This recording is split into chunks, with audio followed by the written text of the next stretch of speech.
You can hear this episode commercial-free, along with hundreds of others from Calaroga Shark Media on Apple, Spotify, or many other players. Just click the link in the show notes for more info. Calaroga Shark Media.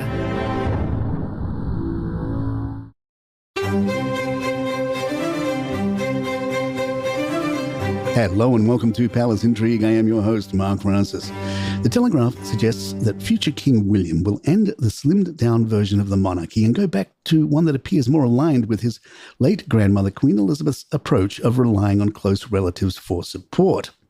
At a recent Buckingham Palace garden party, William extended invitations via WhatsApp message to his cousins, Peter Phillips, Zara and Mike Tyndall, Princess Beatrice and Princess Eugenie to join him, offering a glimpse into the future monarchy plans.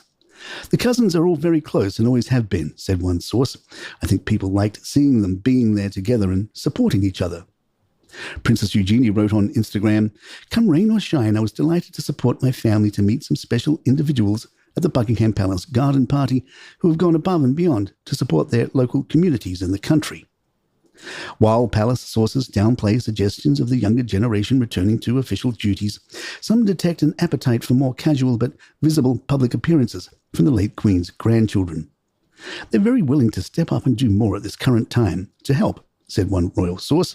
"They're very fond of their cousin and their uncle, and they want to do everything they can to support them, and they believe in the institution they grew up in."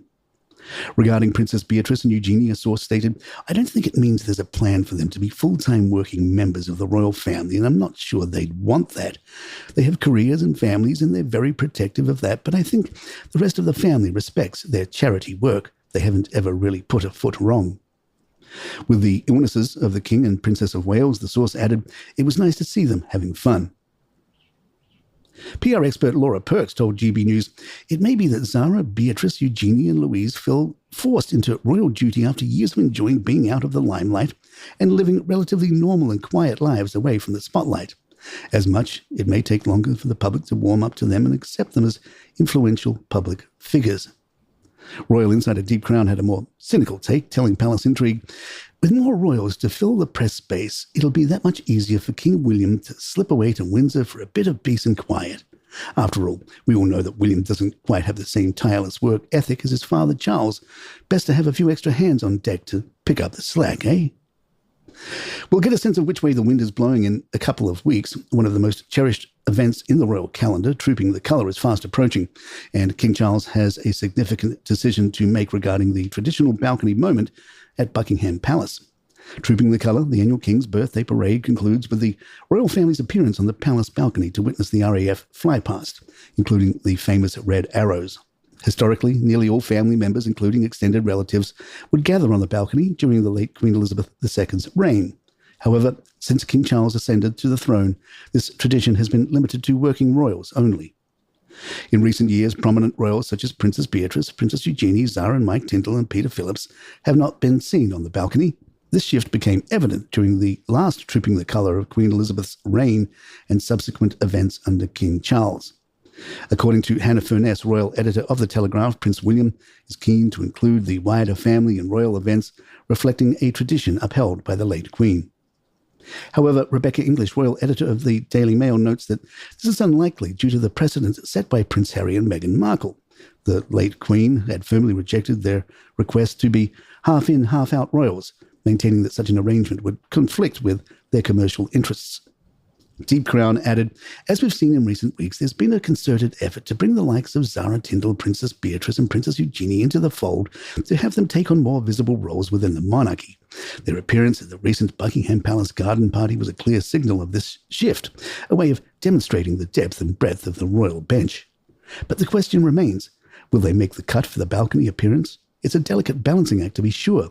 On one hand, their inclusion would send a powerful message of unity and continuity, a reminder that the monarchy is bigger than any one individual or a branch of the family tree. But on the other hand, it could also be seen as a dilution of the slimmed-down vision, a step backwards into the more bloated and unwieldy model of the past. King Charles' desire for a slimmed-down royal family echoes his grandfather King George VI's vision for a close-knit family unit, which he described in a 1947 letter to his daughter, the future Queen Elizabeth II, as Us for the royal family. At that time, the family included the king, Queen Elizabeth, the future Queen Mother, and their daughters, Elizabeth and Margaret. However, today's royal family has significantly more public duties and fewer members to fulfill them.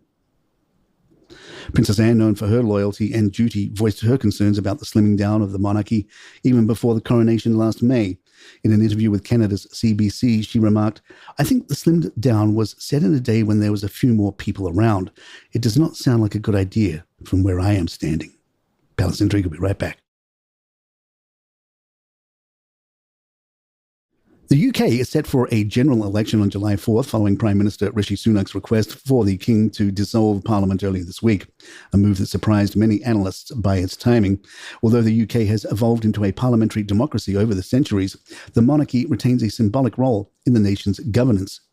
Legally, the King and other royals can vote, as Robert Blackburn, a professor of constitutional law at King's College London, explains to Time.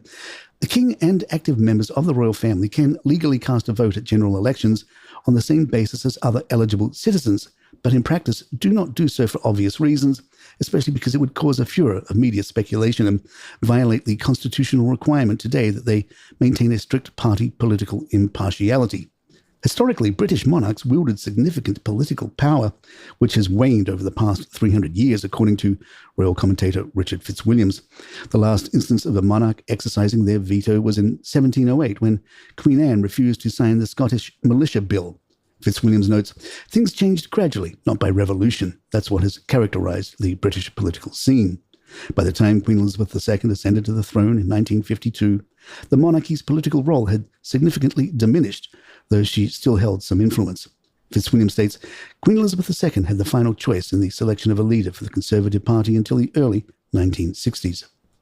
In 1963, following Prime Minister Harold Macmillan's resignation, the Queen appointed Lord Alec Douglas home over the favoured Rab Butler, sparking controversy. Consequently, in 1965, the Conservative Party opted to elect their leader rather than rely on the Queen's decision. The Queen's political neutrality was highlighted during the 2014 Scottish independence referendum. While speaking to a well-wisher near her Balmoral estate, she remarked that she hoped people will think very carefully about the future. Buckingham Palace responded by emphasising that the Queen is above politics, stating, "The monarch is above politics, and those in political office have a duty to ensure that this remains the case. Any suggestion that the Queen would wish to influence the outcome of the current referendum campaign is categorically wrong." And there you have it. If you'd like to email us, our address is thepalaceintrigue@gmail.com. Please follow us on Spotify, Apple, or your app of choice, and write us a review. Hit those 5 stars if you like the show. I'm Mark Francis. My thanks to John McDermott. This is Palace Intrigue. Good times.